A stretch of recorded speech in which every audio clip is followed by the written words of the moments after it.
Alright, what is going on, ladies and gentlemen? Randy here, rtsmall.com, bringing you a quick Friday video. Happy Friday. First of all, we got that Friday shirt, ready to rock and roll here in the office in California.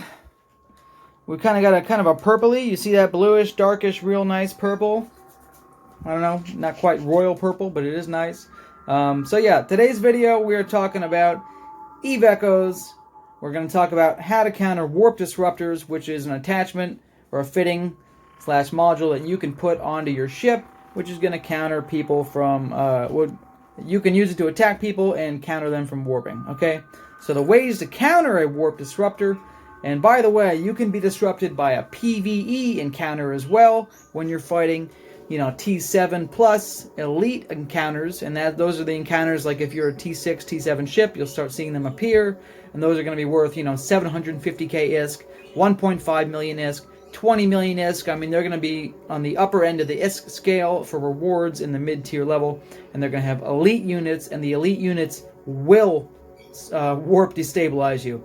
So if you are not ready with at least one counter to the warp destabilization, you are probably going to be on the short trip to the 6 feet under. Okay? So, this is my beautiful Omen. I have not replaced my Omen trainer yet, unfortunately, but that's okay. For this video, I can show you exactly what I want. So the first thing you can do is you can get this low slot here.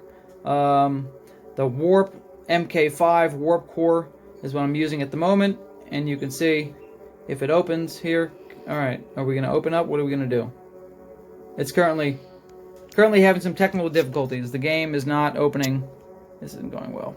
There it is! There it is! The MK5 Warp Core Stabilizer. Yes! So what does this do? Well, this is one of the most effective counters to a Warp Destabilizer because it gives a passive -1 Warp Jammer Strength, which means you automatically, if somebody jams you, you automatically resist 1 level of the jam no matter what.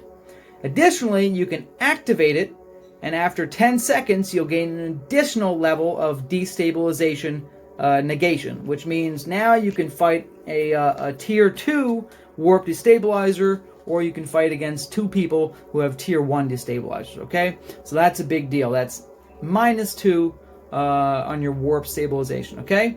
The next item you can get, and this is a rig, and you can apply it to any of your ships that are T5 and up, okay?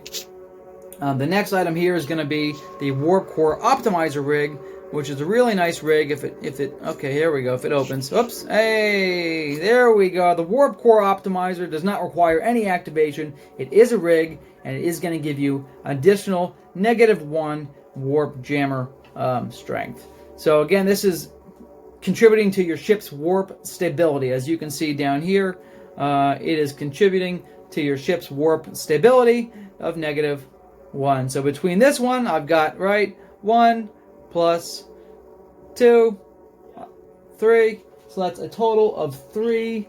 Something's at the door. That's a total of 3 warp stabilization stats that you're going to gain from those 2 items once you activate after 10 seconds the other item, okay? Now that you saw my fun draw on the sheet math, let's go ahead and check out the third option that you can have for warp stabilization, okay? And that is going to be the type of ship you're using. Now, not all ships provide warp stabilization, but some do. One of the easiest ones to look at, which you probably have unlocked just from your login rewards, is going to be your Venture Trainer or any other type of mining ship, okay? Let me just see if I can open this sucker here. We're just going to equip it just for the sake of this video here. So, okay, I'm going to go to my fittings, and I'm just going to take a look at the bonuses from the Venture Trainer, and you can see here that again we have an additional warp stability bonus.